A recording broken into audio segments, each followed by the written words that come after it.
Senate Bill 1 is complicated. Cities, counties, and schools are still examining how it will impact their budgets and their taxpayers. We do know 2/3 of homeowners will save up to $300 a year on their property tax bill. We also know schools throughout the state are going to get far less money than they would have without this change. No matter where you live, So the overall impact is very complex and it needs some discussion. school administrators in your area are trying to understand Senate Bill 1. It is the most mathematically complex property tax bill that's ever been passed in the state of Indiana. The bill was a major priority for Indiana's governor to save homeowners money on their property taxes. But when you pay for property taxes, schools get a big chunk. That money ends up paying for things like school buses and bus drivers, maintenance and upgrades to classrooms and buildings, and district administrative pay. Now that homeowners, farmers, and businesses will be paying less property tax, schools will be getting less revenue. Does that concern you to continue to offer the same services while the revenue is essentially not there as well? Right. So you're correct. It is something that has to be planned for. We are heavily reliant on our property taxes, and any reduction even in the growth opportunity for future will impact us definitely. State Senator Linda Rogers was one of the authors of Senate Bill 1. We're looking to provide meaningful property tax relief for our homeowners. Rogers said she wanted to give relief to seniors and veterans, but independent analysts have found that most homeowners in the state will see a savings of under $100 a year, while businesses and farmers could see huge cuts. Those huge cuts are expected to take a big chunk of money from what schools were expecting to receive. I found that there's not a substantial decrease. It's just that they are not receiving the additional funds that they thought they might be getting. This was a major topic of discussion in the Senate before lawmakers passed the bill. What effect will this budget have on school corporations? Nearly every school corporation will receive more revenue from property taxes in 26, 27, and 28 than they did in 25. Supporters of the bill say even with the cuts, most schools will be getting more money every year compared to this year. But critics said the school funding won't keep up with rising costs. I can't fathom how we can sit here and talk about, well, they're still going to have more than next year. Because essentially what we're doing is we're putting the restriction on the growth that should be there. Let's look at how this will impact our two biggest school corporations. According to the latest fiscal data, South Bend will receive about $83 million in 2025, this year, in property tax revenue. And you can see over the next 3 years that increases, so that in 2028, the district will get about $103 million in property tax revenue. But now, over the next 3 years, this is how much South Bend schools will receive every year. You can see much less than they would have. Similarly, in PHM, under Senate Bill 1, the district will receive much less than they would have otherwise. Supporters of the bill say it's more than they got in 2025, but critics say the cost of goods and services won't keep up with the property tax revenue.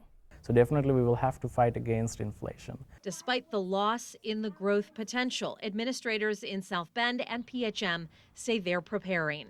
So first of all, even before this bill or this law happened, we have been trying to cut down on our operational expenditures.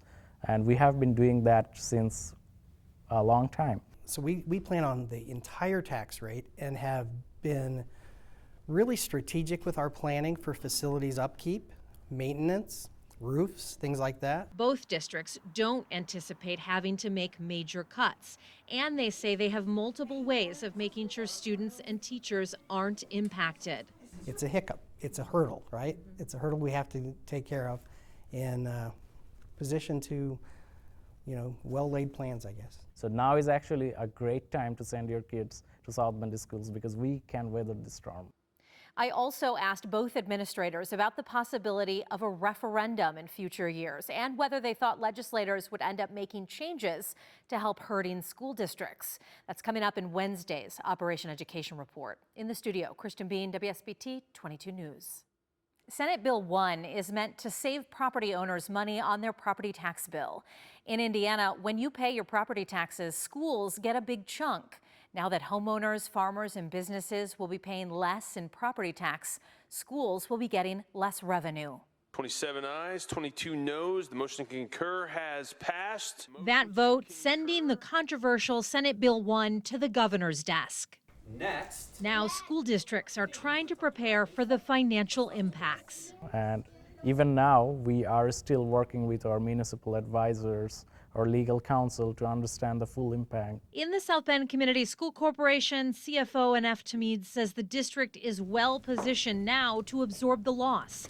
While the district will see its property tax revenue increase in the next 3 years compared to this year, it's still about $28 million less than it would have received without Senate Bill 1. So definitely, I mean, we have a huge tax base.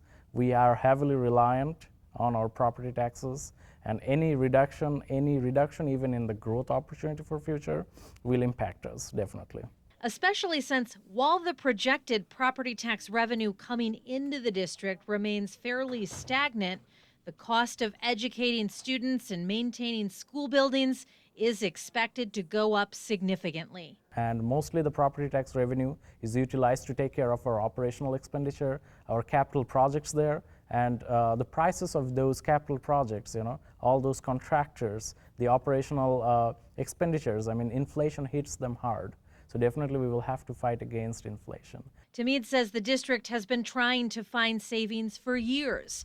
That includes adjusting administrative staffing and ending a facilities outsourcing contract. Also, we are doing a lot of staffing adjustments, and we are trying to stay as much as possible away from the classroom. We are not cutting down on teacher costs there. We are not cutting down on any supply budgets for the classroom there. He also says there are other mechanisms the district can use to make sure students and teachers aren't impacted. We have the highest cash balance in history of South Bend schools right now. We have the biggest budget, the education fund budget that we have had in years, $121 million, and we have the lowest transfer, only 5.5% in the state of Indiana, one of the lowest transfers that we do from education to operations fund, because we are fully committed towards giving the maximum amount of dollars to our education fund for the teachers and the kids there. Down the road at Penn Harris Madison School Corporation, So changes like this are not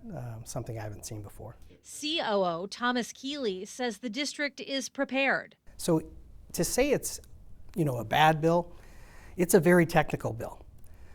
But it's something that if you strategically plan and you plan the total tax rate out for 5 years, I really truly believe we can manage through this, and we are strategically positioned much better than most schools in the entire state of Indiana. Under Senate Bill 1, PHM will see about $7 million less over the next 3 years than it would have without the property tax cuts.